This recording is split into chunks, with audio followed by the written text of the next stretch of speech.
ভালো কাজ করেছে যারা যারা কাজ করেছে তাতে ওরা ভয় পেয়ে গেছে, যার জন্য অনেক অনেক ধন্যবাদ দিদিকে, সীমা দিদিকে।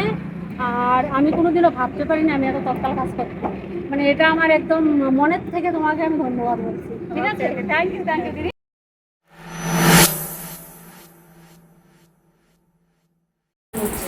ফ্যানটা বন্ধ করে আমি আমার বাবা মার একমাত্র মেয়ে, আমাকে এখানে ডেকে শুনে দিয়েছে। আচ্ছা, তার কথা হচ্ছে আমার আগে এক জায়গায় বিয়ে হয়েছিল, সেখানে মানে স্বামীর কোনো দেখাশোনা কি দায়িত্ব এই সমস্ত কোনো কিছু ছিল না ওর। আমার 1 বছরের মধ্যে বিয়ে, মানে বিয়ের 1 বছরের মধ্যে আমার একটা বাচ্চা চলে আসে। তো বাচ্চাটা হয়, বাচ্চাটার কোনো দায়িত্ব প্লাস আমার দায়িত্ব ওর কোনো রকম কিছু ছিল না। আর সবসময় বন্ধু বান্ধব পাড়া এই সমস্ত নিয়েও থাকতো, বাড়ির দায়িত্ব কিছু ছিল না, যার জন্য অনেক ঝামেলা অশান্তি হওয়ার পর একটা ডিভোর্সে আসে। আমি মিউচুয়াল ডিভোর্স দিয়ে আমি সেখান থেকে চলে আসি। আচ্ছা। তা আমার মামা বাড়ির পাশেই বাড়ি ছেলেদের, তো সেখানে ডিভোর্স কেস মিটিয়ে আমি মামা বাড়িতে ছিলাম 1 বছর থেকে 2 বছর। মামা বাড়িটা কোথায় ছিল? ব্যানালিতে। ব্যানালিতে। আচ্ছা। তা সেখানে আমি থাকি ওই 1 বছর মতো থাকি বাচ্চাটাকে নিয়ে, দিয়ে তারপর এখানে আমার দেখাশোনা হয়, বাড়ি থেকে সবাই দেখাশোনা করে দিয়েছে, বিয়ে হয়। এত দূর পরিচিতিটা হলো কি করে? এখানে আমার হচ্ছে যেই অ্যাপগুলো থাকে না, মানে ম্যাট্রিমনি অ্যাপগুলো থেকে দেখে দেখাশোনা করে হয়েছে। আচ্ছা।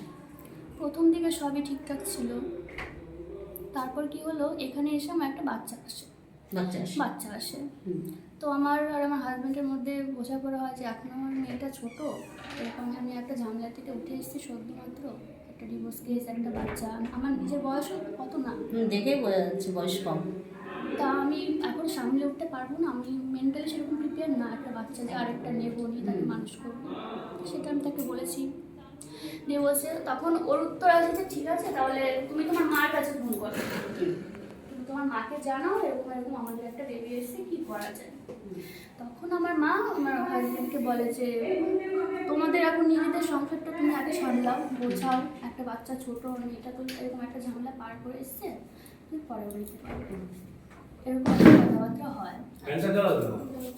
আচ্ছা। তো এরকম কথাবার্তা হয়, তারপরে আমার হাজব্যান্ড সেটা বোঝে না যে না, আমাদের প্রথম বাচ্চা কেন নষ্ট করা হবে, কি আপনি কেন বলতে পারেন। তখন মা বলে যে দেখো তোমাদের ব্যাপার, তাহলে তুমি বুঝে বেড়াও, তাহলে আমাকে কেন ফোন করলে, এত যখন পরামর্শ, তাহলে আমাকে না ফোন করলেই পারতে, তোমাদের মধ্যে তোমরা মিটিয়ে দিতে পারতে। তো এই দুজনের মধ্যে না একটা দ্বন্দ্ব বেঁধে যায়, মার হাজব্যান্ডের মধ্যে একটা দ্বন্দ্ব বেঁধে যায়। এই নিয়ে ওদের মধ্যে কাটাকাটি হয়, আমার হাজব্যান্ড থেকে 4টে কথা গালি দেয়, তার পরিপ্রেক্ষিতে আমার মাও বলে। তো মাঝখান দিয়ে আমি দোষারোপ হয়ে গেছি যে তুই আমার বাচ্চাটাকে নষ্ট করে দিয়েছিস। তারপর থেকে ঝামেলাটা শুরু। সেটা কতদিন আগে থেকে হচ্ছে? এটা মোটামুটি এই বছরই বিশ্বকর্মা পুজোটা গেল, বিশ্বকর্মা পুজোটা তখন থেকে স্টার্ট। 8 মাস হচ্ছে, 8 মাস হয়ে গেছে, তখন থেকে কন্টিনিউ স্টার্ট হয়ে যাচ্ছে। তার মেয়ে তুই সেরকমই হবি, বেশ ভালো কথা। তারপর থেকে ওঠে, মানে আমাদের প্রাইভেট গাড়ি আছে ফোর হুইলার, যেটা ও চালায়, ওটাই কাজ। তো ওই গাড়িটার সামনে সেপ্টেম্বর মাসে হচ্ছে ট্যাক্স আছে, 40,000 টাকা ট্যাক্স। তো সেখানে আমাকে বারবার বলা হচ্ছে যে তুই তোর মার কাছে 2 লাখ টাকার মতো ধার চা। আমি তার পরিপ্রেক্ষিতে বলছি যে আমি যদি মার কাছ থেকে ধার চাই, মার কাছ থেকে কেন যাবো টাকাটা, তুমি অন্য কারোর কাছ থেকে নাও, আমি মার কাছ থেকে কেন যাবো, সেখানে তো তুমি নিজে ছোট হবে। বলছে না আমার এরকম ফ্যামিলির সমস্যা, তুমি কেন তোমার মাকে বুঝিয়ে বলো না। তখন আমি বলছি যে দেখো, নিজেদের ফ্যামিলির সমস্যা নিজেরা মেটাবো, কেন আমি মার কাছে টাকা চাইতে যাবো, আমার মা যদি টাকা দিয়েই আমাকে পোষে, তাহলে তোমার কাছে কেন দিয়ে দিয়েছে। তো সেটা মানছে না। আর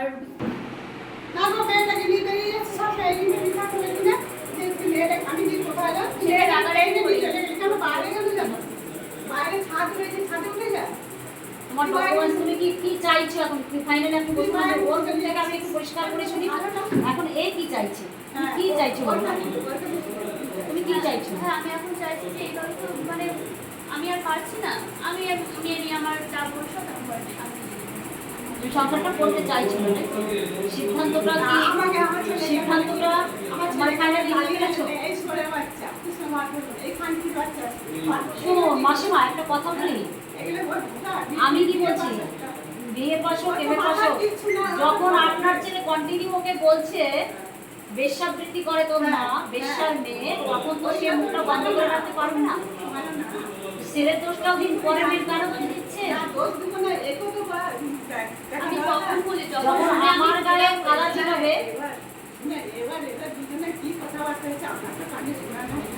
সেটাই তো, যখন আমার গায়ে কাদা ছিটাবে কেউ, আমি তো নিশ্চয়ই আমিও ছিটাতে চেষ্টা করবো না, আমি তো মুখ বন্ধ করে থাকবো না। ওর ক্ষেত্রেও সেটাই হচ্ছে। শুনুন, আমি আপনাকে বলে যাচ্ছি, আপনি বাড়ির গার্জেন, আমরা ও সংসারটা আপাতত এখন আমি ওকে নিয়ে যাচ্ছি, সংসার করবো না এমন কিছু নয়, আমি ওকে নিয়ে যাবো, ডকুমেন্টসগুলো দেবেন, আমি নিয়ে যাবো ওকে, ছেলেকে ব্যানামি পাঠাবেন, যদি ওকে সংসার করতে হয় ওখানে বসাবসি করে তারপর ওকে ওখান থেকে নিয়ে আসবে এবং লিখিত পরিতভাবে ওকে নিয়ে আসতে হবে।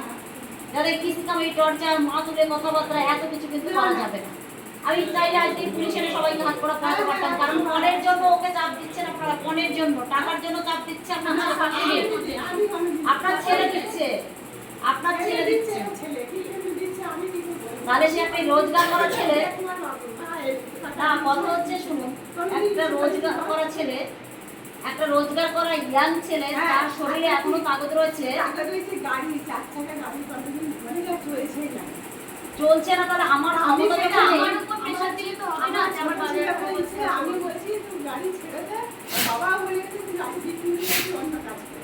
আমার কথা হচ্ছে যে আমি যতটা আমার ক্ষমতা, আমি তো ততটা ক্ষমতার মধ্যেই থাকবো। আমি কি বাইরে প্রেশার করবো? আমি বউকে প্রেশার করবো? গাড়ির লাইসেন্স করতে হবে, আমাকে ইন্স্যুরেন্স করতে হবে, মায়ের থেকে টাকা এনে দে।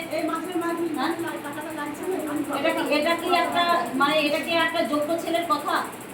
ছেলেকে শুধরাতে গেলে একটু দরকার আছে। তোমার কি কি আছে দেখো, শাড়ি কাপড় ছাড়গুলো যা আছে বের করো, মাসিমা হেল্প করুন, চট জলদি।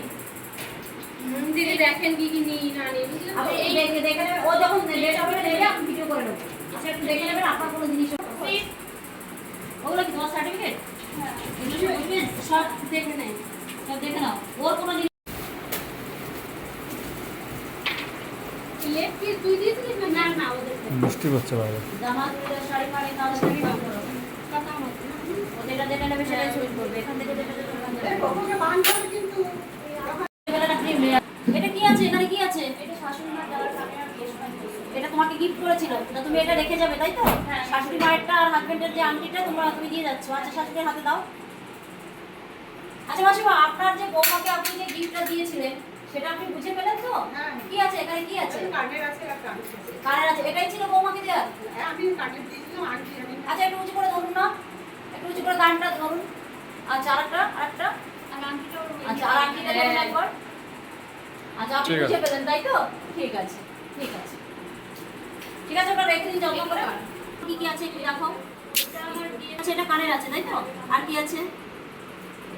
একটা একটা করে ক্যামেরার সামনে দেখাও কি কি নিচ্ছ। একটা শাখা বাঁধানো আছে, একটা শাখা বাঁধানো, হ্যাঁ ওটা।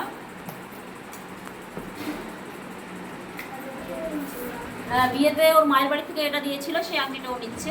ব্যাস। আর কি আছে গলাটা? কেনা গলা? আচ্ছা আর কিছু নেই তো? তো আর ডকুমেন্টসগুলো সামনে নাও, ডকুমেন্টস নাও, সমস্ত ডকুমেন্টস, সমস্ত ডকুমেন্টস। হাজবেন্ডের ডকুমেন্টস আছে এর মধ্যে? এই যে এগুলো আলাদা। এই যে এখানে সামনে নাও। ঠিক আছে।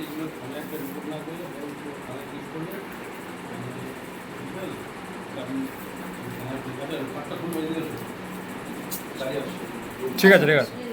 আচ্ছা এটা কি আছে? Aadhaar card, voter card, PAN card, ration card সব পেয়েছো তো?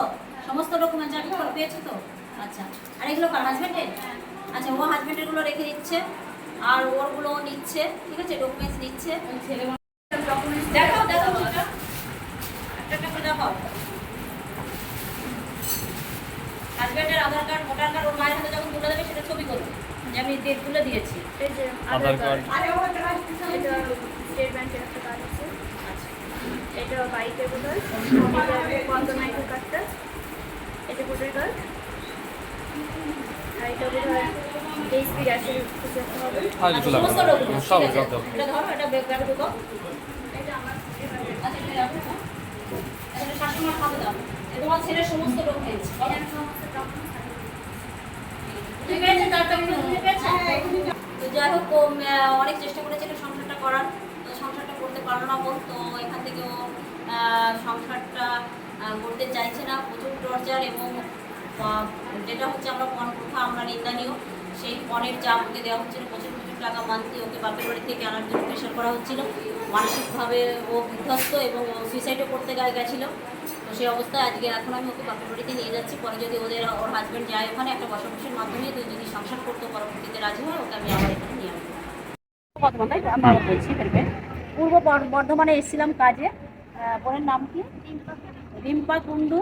ওর স্বামী ভীষণভাবে শারীরিক মানসিকভাবে নির্যাতন চালাতো এবং এমনকি ওর সোনা দানা লকারে আটকে রেখেছিল। যে যখন 1 বছরে ওর বিয়ে হয়েছিল সেইখান থেকে সোনা দানা যা আছে সব আটকে রেখেছিল, কখনো কাগজপত্র ডকুমেন্টসও আটকে রেখেছিল। তা সেইগুলো উদ্ধার করে আজকে আমি ওকে ওর মায়ের হাতে তুলে দিলাম। স্বামীর টর্চারের হাত থেকে ওকে আমি আজকে বাঁচালাম এবং মেয়েটা সুইসাইডও করতে যাচ্ছিল, সে হাত থেকে আজকে আমি বাঁচালাম। দিদি আপনাদের কেমন লাগছে? দাদা কেমন লাগছে?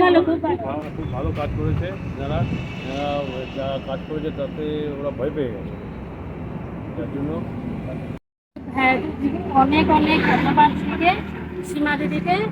আর আমি কোনোদিনও ভাবতে পারিনি আমি এত তৎকাল কাজ করতে। মানে এটা আমার একদম মনের থেকে তোমাকে আমি ধন্যবাদ বলছি। ঠিক আছে, থ্যাংক ইউ দিদি। তাহলে এসো। আচ্ছা, সবাই ভালো থাকুন। আচ্ছা।